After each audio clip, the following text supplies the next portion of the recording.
When I was growing up, my dad was an engineer, and he wanted all three of his sons to be engineers and take over the company that he was running. None of us ended up going into engineering, but I was always good with numbers, which is one of the reasons he was pushing me for engineering. When I graduated, I said, well, let's try finance. I think this is what I want.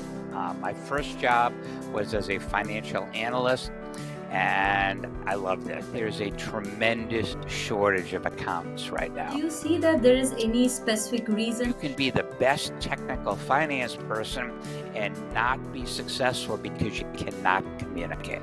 Networking is so important for everybody. It doesn't matter if you're a college student, if you're 5 years out of college, 10 years out of college, or 40 plus years out of college.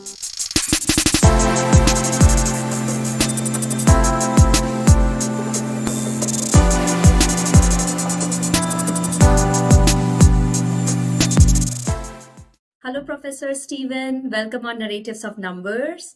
It's absolutely our honor to have you on our podcast today. For our audience, Professor Steven, he's a senior lecturer in Bentley University at Finance Department, and he's also a consulting CFO. Before diving into our podcast, I would like to share interesting fact with our audience that Professor Steven, he was my professor while I was pursuing my master's in finance analytics in Bentley University, and I truly enjoyed his financial model class. So thank you so much, Professor, for making that class so fun. And I learned a lot in that class, which I'm still using, in my work right now. And you're also one of my favorite professors. So definitely we wanted to bring you in our podcast and learn more and from your knowledge and experience. So, Professor, why don't you go ahead and give introduction of yourself? Okay, Amrita, first of all, thank you for the very kind words. I appreciate it, and I'm honored to be here. I am now on my second career. I'm teaching full-time at Bentley University, and teaching is a joy. It's not work. I come out of a long career in industry. I've been a sitting CFO part-time or full-time for 11 companies now, and I'm knocking on wood. I've had some good ones. I've done an IPO. I've had some good sales, and like all early stage CFOs, I've had a couple companies didn't do so great. One of them shut its doors. So I'm happy to be here, and that's just how I got here. That's wonderful. Thank you for giving you such a wonderful introduction. I'm sure a lot of folks can reach out to you for any consultation as well. Sure, Amrita, absolutely. So, Professor Steven, what inspired your passion, to getting into finance field? Okay, I'm going to go back in time. When I was growing up, my dad was an engineer, and he wanted all three of his sons to be engineers and take over the company that he was running. None of us ended up going into engineering, but I was always good with numbers, which is one of the reasons he was pushing me for engineering. And I said, no, I want to try business. So I went to undergraduate to University of Michigan, and I got a bachelor's in business administration. And I liked my numbers classes the best. I liked finance more than accounting. And when I graduated, I said, well, let's try finance. I think this is what I want. My first job was as a financial analyst, and I loved it. It was just, I was able to work with numbers, and numbers tell me a story, and I was able to take those stories and help the company make decisions that improved the company's value. So I knew from that first job that I picked the right field, that finance was right for me. Well, that's really inspiring and amazing. Because not everyone get to understand, in one shot that this is what I would want to pursue, as my future. Yeah, I was very, very fortunate that my first job was in the field that I want. I never envisioned, Amrita, that I'd be a CFO one day, but I just said, finance is what I like. This is what I want to do. That's so wonderful, Professor. So, Professor, working in a corporate world and teaching, these are two different roles. So, at what point of your career, you realize that, I would want to get into teaching line, you want to educate, finance folks? Sure. Okay. I always enjoyed the part of my job when I worked in industry of developing people that worked for me, bringing them in, teaching them things, and having them replace me and or move on to other companies in higher roles. So I always enjoyed that aspect. I was at Bentley University one day for a professional meeting of the CFO Leadership Council, and I ended up bumping into somebody there that the Deb Kennedy was her name, and Deb was working at Bentley in executive education, and she just came out of industry also, and she said, "I love it, I love it," and I said, "I always wanted to teach one day," and she said, "Why not now?" And I was like, "Why not?" So she introduced me to the department chair, and they happened to have an opening. I was at the right place at the right time, got hired on the spot, and I started teaching classes at Bentley one night per week. And it was just so much fun. And a couple of years into it, 3.5 years, I'm at work one day as a sitting CFO full time. My boss at Bentley, department chair, calls me up and says, "We have a full-time job here. Are you interested?" And I was like, "What?" It was like, "Yes." So I hung up, called my wife, told her, walked into my boss's office and resigned. Teaching is just so enjoyable. It is a fabulous second career for people that work in industry and want to give back and have fun and help shape future financial leaders. It's great. That's really very inspiring because, this is the best way where you can contribute your knowledge, to next generation. So, and the important part is, Professor, you thought about it and you're able to get that at right spot. So that's really amazing. And again, what's fun, Amrita, is when I taught financial modeling, I taught things that I did as a CFO or were done. So it was great. I was able to just share knowledge of what I'd done. It wasn't reading a textbook. That would not be as much fun as bringing real world experience. As long as you enjoy your job, that becomes more fun and you want to do it again, every day. Oh, you are absolutely right. I feel very fortunate that I found a second career that I like as much as I do. Nice. So this is an interesting, aspect which I would want to understand your perspective, Professor. Like right now, I have been reading a lot of articles, where we see a decline, a trend of like CPA shortage, shortage of finance folks. There's a lot which is happening in the market right now. So do you see that, there has been declining in the trend, from your own experience, that folks are not coming, they are not having enough awareness about finance and accounting, Yeah. profession? Do you have any thoughts or insight on that? Sure. Okay, with respect to finance, I don't see any shortage at all of people wanting to go into finance, and there's plenty of jobs out there, in finance. Finance is broad. In fact, if you look at all of the majors at Bentley, so at Bentley, students declare their majors their sophomore years. So if you look at all the majors that have been declared at Bentley, more than 50% of Bentley's majors are finance, corporate finance and accounting, economics finance, or fintech. It's called finance and technology, all those together. So there's a huge number of people going into finance right now, and they're finding good jobs. Accounting, students don't want to go into accounting. And got a couple of thoughts as to why, but there's a tremendous shortage of accountants right now. My contacts in the Big Four, contact me fairly regularly. Do you know anybody? We need somebody. We have these number of openings, etc. There's just people do not want to go into accounting right now. Finance, the opposite. So do you see that there is any specific reason? Sure. I think some of the things that have hurt accounting are, in order to be a CPA, students need 150 credit hours, which means they need a master's degree. So we have students that either don't want to go for their master's, can't afford their master's, so therefore they are not able to sit for the CPA exam and be certified as a CPA. So I think that's one thing that's discouraging it. Um, a lot of things have been automated, transaction processing, the routine stuff. So perhaps that impacted things a little bit in the corporate side through automation. But, the other thing that people just say accounting's boring. It's doing the same thing. Now, I don't happen to agree with that, but that's a perception. And when you're 18, 19 years old in college, I mean, finance seems sexier. You can be an investment banker and work on Wall Street, or you can be an auditor. Well, they're going to pick the investment banker. I absolutely agree. I feel like the exposure kind of plays a really important role. Sometimes people just think accounting is just accounting numbers, but they fail to see that there are other interesting stories, the analysis, like the standards to look into. The technical aspects are also attached to that, which maybe young folks they are not able to see and they find it boring. Maybe that could be one of the reasons. But Yeah, and accounting is well beyond auditing.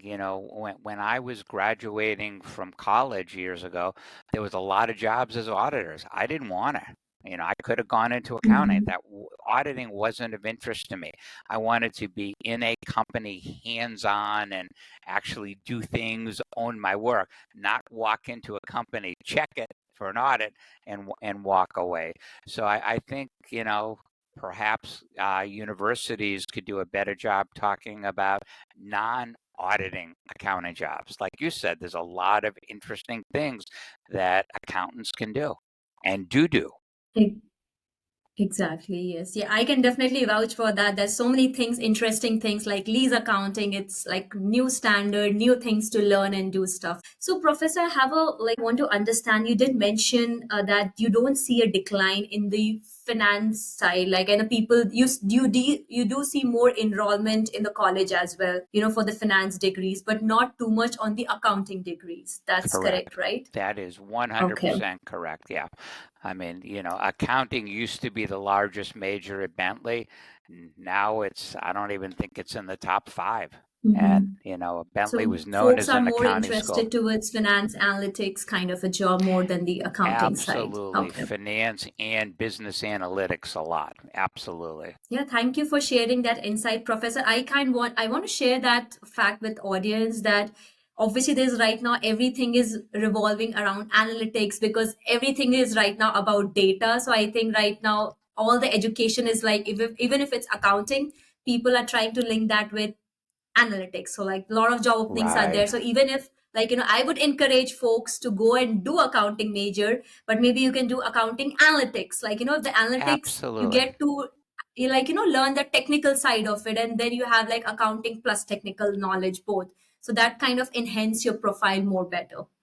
No, you are absolutely right. There's a lot of accounting analytics going on, auditing analytics. I mean, the auditors are using technology to do a lot of work. So there's a lot of interesting things, going on with respect to analytics in accounting. That's interesting.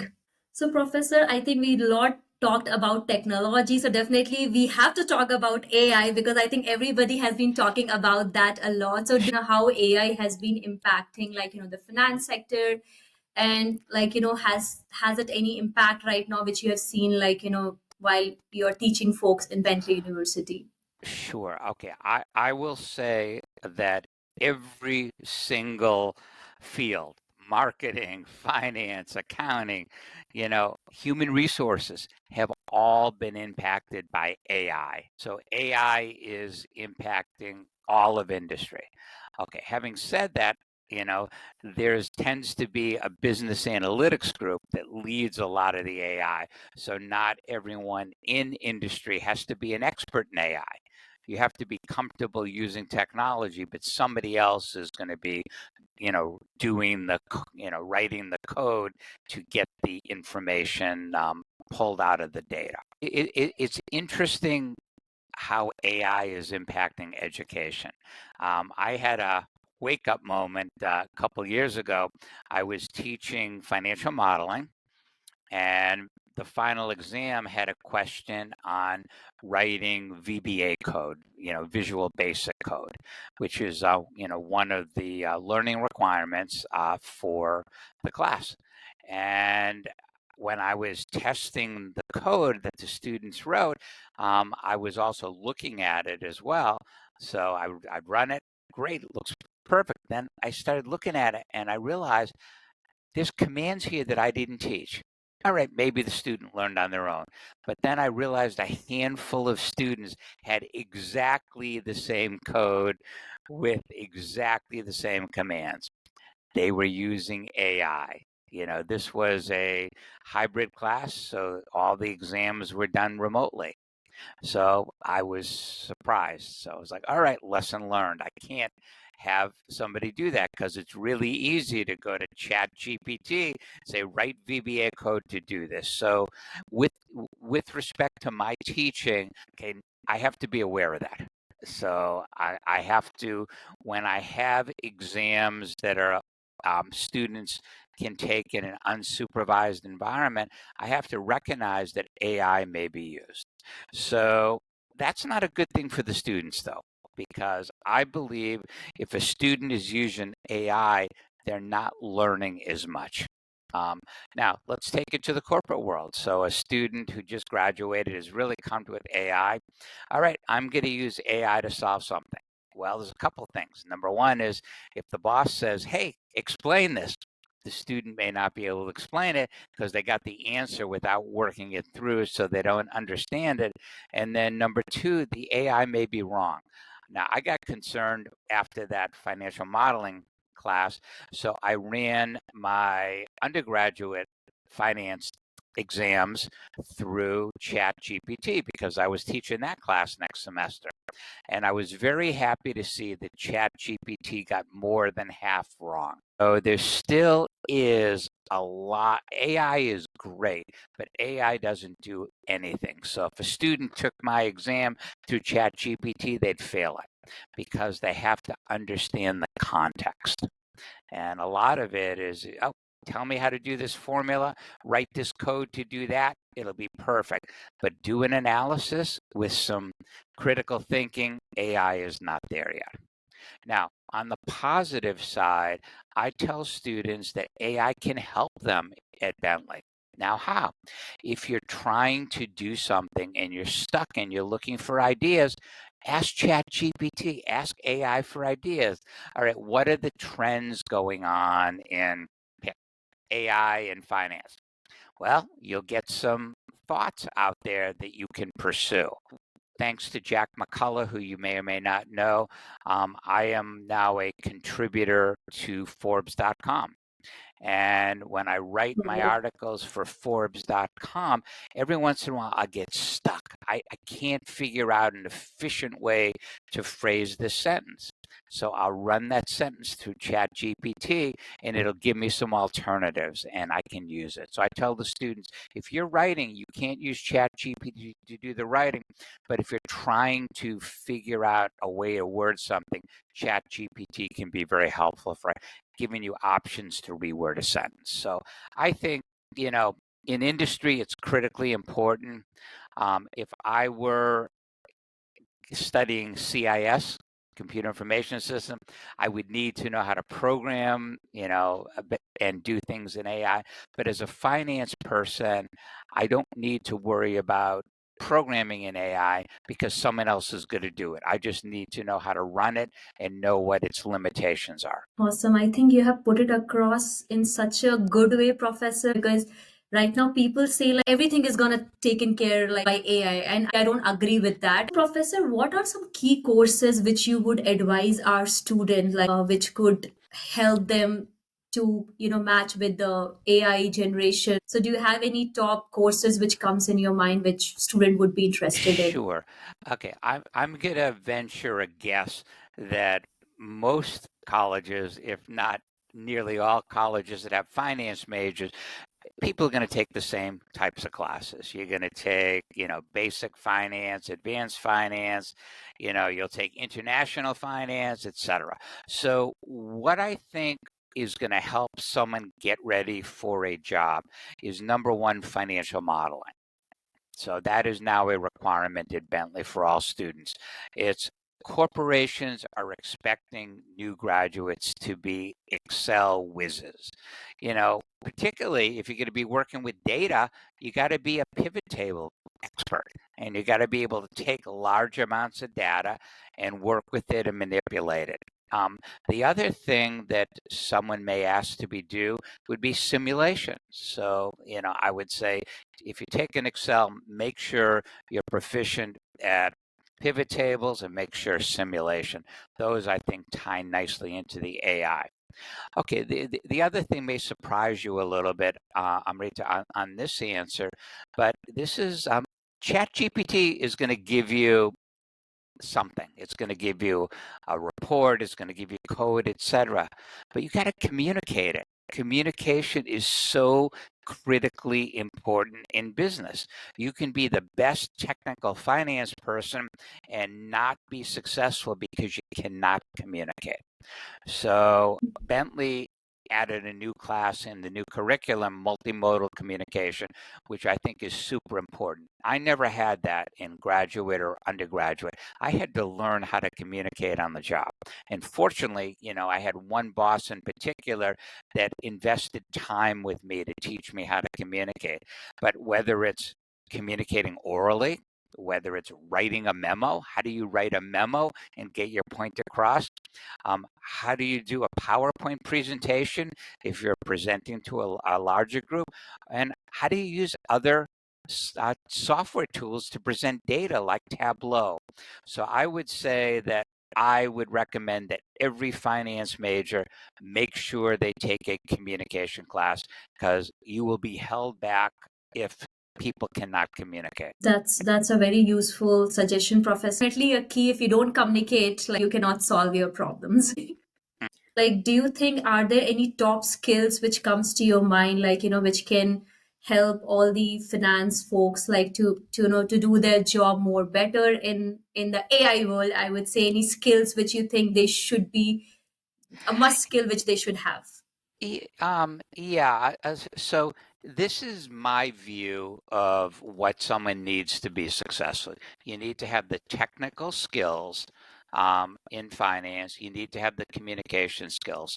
I believe that if you have the ability to learn, and you're in a company, you will learn whatever you don't know. I mean, I learned all about cardiac arrhythmia monitoring. I needed to know enough to be effective as CFO. I learned about network management. I learned about bank fraud. So wherever I ended up being a CFO, I had to have expertise in my area, but I had to have the ability to learn the other areas so that I could apply the finance in these other industries. So I think that's really, really important. If someone were going to Bentley right now, my kids are out of college, and my grandkids are too young for college. But if one of my grandkids were going, I would tell them, take a life sciences science class. It doesn't matter if you're interested in astronomy, let's say, and I just pulled that out of the air. There's lots of jobs in life sciences companies. If you know the basics of life science and you end up working in a life sciences company in finance, okay, it'll help you learn what you need to know to be effective. So I would say, if you had an inclination, oh, I'm interested in healthcare finance. All right, if you have an elective in healthcare, just to give you a little bit of exposure. But to answer the question, it really depends on what someone is interested in. If you think you might want to work for a technology company like Microsoft, maybe you take one programming technology class just so you understand the language. So if you're working in finance at this company and someone is talking about the language of programming, you'll have the basics. So I think finance and communications are what's core. And if you had an interest, you fill around a little bit. That's correct, Professor. Like, so again, as per, well, like, what I understand is, it again depends from persons to person's interest. Like, if they're interested in different field, then based on that, they should pick up those technical skills, what can make their profile look more stronger, and that would make them technically more strong. For sure. And you're an expert in data storage after Wasabi, right? Yeah. Mhm. I love tech companies personally. Like, I think the culture and everything and the learning is really amazing. Absolutely. No, I agree 100%. So, Professor, based on your experience, do you think that there are any common mistakes which you have come across, which you feel like students have committed that, and you feel that, if you could list out those, anything which comes at top of your mind, which could be avoided so that our audience could learn, from those mistakes? Sure, sure. Okay. So these are things that I've seen. And the first one is make sure you're picking something because you love it. You're not picking it for the wrong reason. I've had students that I've advised at Bentley not to be finance majors. I've had people that have graduated from Bentley majoring in finance that hated it. Okay, if you don't love numbers, you don't want to be a finance major. If you're not comfortable sitting in front of a computer several hours a day and doing financial analyses and model, finance is not for you. So the first thing is people pick majors sometimes. Oh, I can make a lot of money. Well, you're going to be miserable. And there's a lot of other ways you can make money and be happier. The other common mistake that I've seen is students pick the wrong work environment, and let me tell you what I mean by that. That's got two flavors. The first one is if you work for a big company, let's say a big public company, you've got all of these controls and structure, and you walk in and you're going to be doing the same thing pretty much every day because there's specialization in big companies. Oh, there's also people to learn from if you have a problem. There's an HR person you can reach out to, etc. So somebody who's like structure does great at a big company. Small companies, and I've seen people go to work for small companies that love them or hate them. If you like to do something different every hour, you go work for a small company because there's not structure. You get to figure things out. You get to deal with senior people regularly. But if you like structure, you're going to be miserable.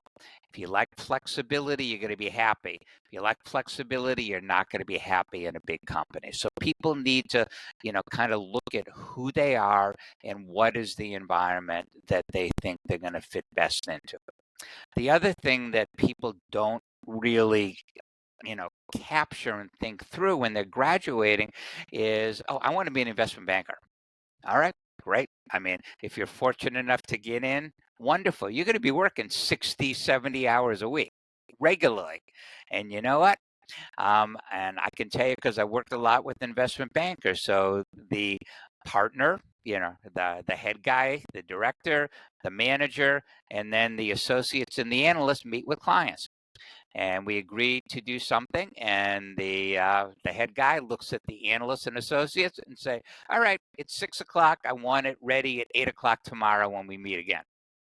So just lots of working all night. It's really hard to have a work-life balance in that field. Now, it's the same thing if you work for a large law firm as an associate.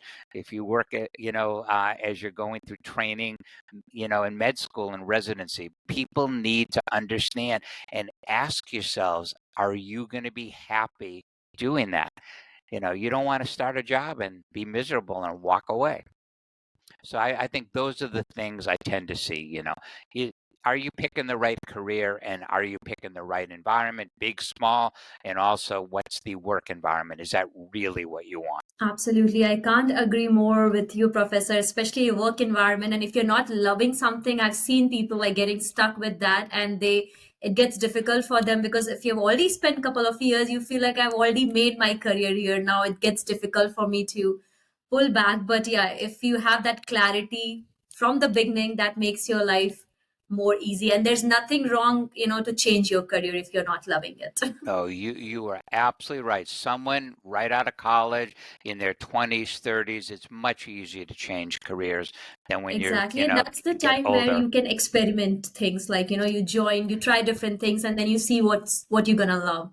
And That's coming to exact. work culture, like I can say more about that. Like, work culture plays a very, very important role, which professor pointed out. Like if you feel suffocated that you can't pull off so many work hours, then that's not the place for you. So like Agree. these were a really wonderful tips, professor. So thank you so much for bringing Of those. course. Of course. So, Professor, I want to understand, like, from your experience, are there any courses which you feel like, students, they kind of overlook that? They feel like, that's not something that relevant I should taking up, in my study. And you feel like those courses are really important that they should focus on that. We talked about financial modeling, we talked about communication.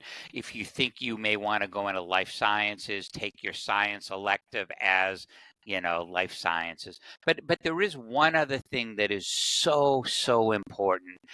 Oftentimes there's no specific class for it. Bentley had CDI, and I don't know what that stands for, but it's getting ready to look for a job. Networking is so important for everybody. It doesn't matter if you're a college student, if you're 5 years out of college, 10 years out of college, or 40 plus years out of college. Networking is critically important. So let me provide some examples.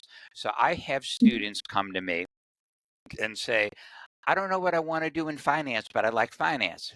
Well, you know, here's some options. What do you think? You want to work in asset management. You want to work as a corporate financial analyst. You want to work in wealth management. I don't know. I say, all right, here's what you do. You go reach out to Bentley graduates that are working in these fields and you set up an informational interview and you just ask them, what do you like about it? What's a day like, a typical day like? Why did you pick this field? That way you will learn what it's like and then it'll help you figure out what you want to do. So that's one example of networking that should be done while someone is at school. When someone graduates, 70 to 80% of jobs come from networking. So it's really important for any person, whether they're in college, out of college, 5 years or out of college, 40 years, to network.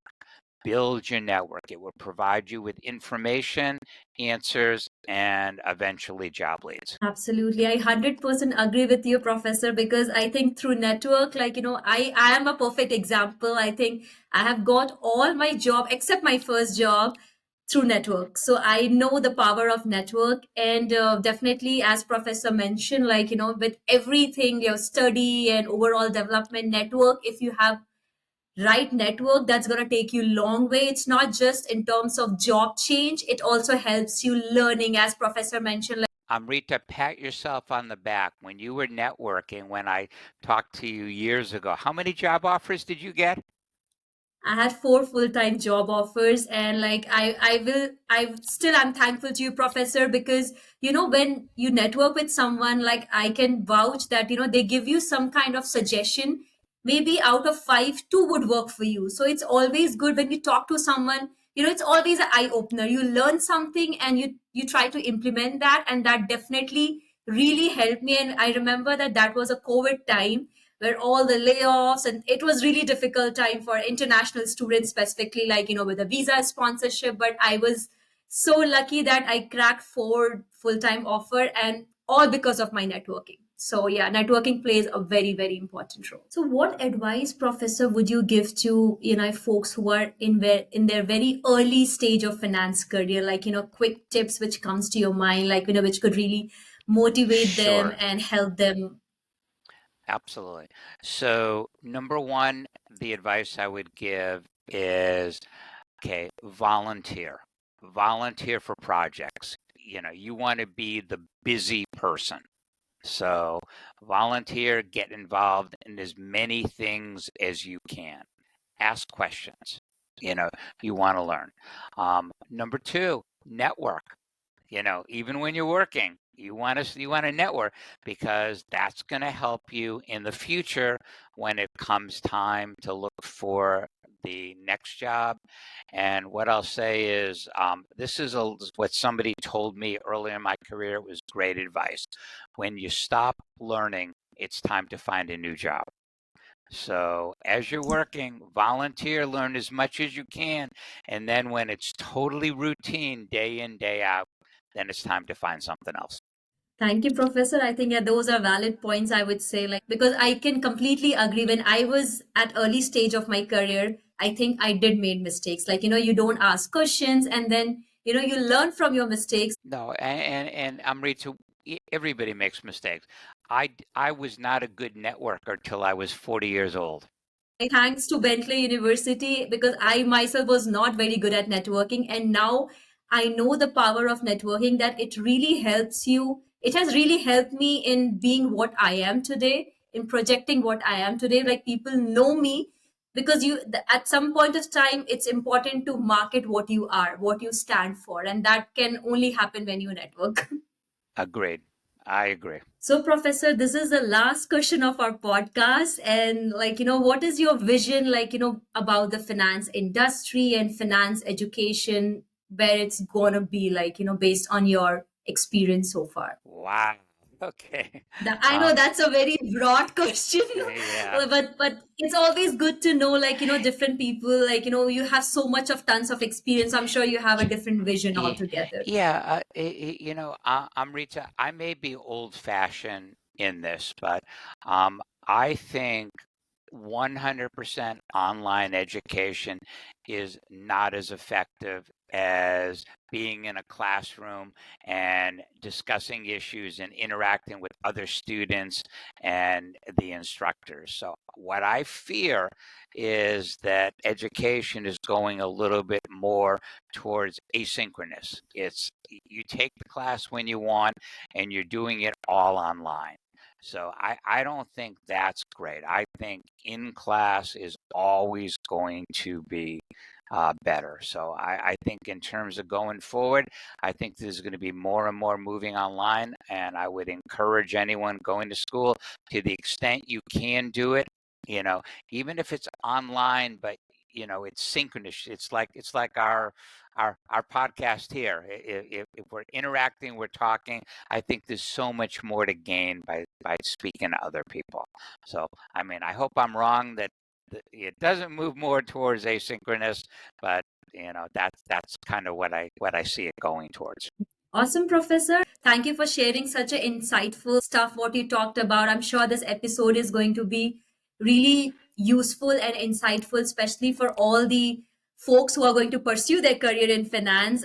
About, you talked about different things, about different courses, you talked about communication, you talked about networking. I think those are the areas not everybody's aware about, the interest. Like, that makes sure, like, you have to know whether you are loving finance. So those are really interesting topics which you touched. So thank you so much.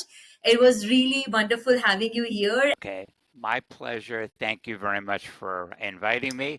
And I look forward to listening to your future podcast. Yeah, absolutely. Thank you so much, Professor.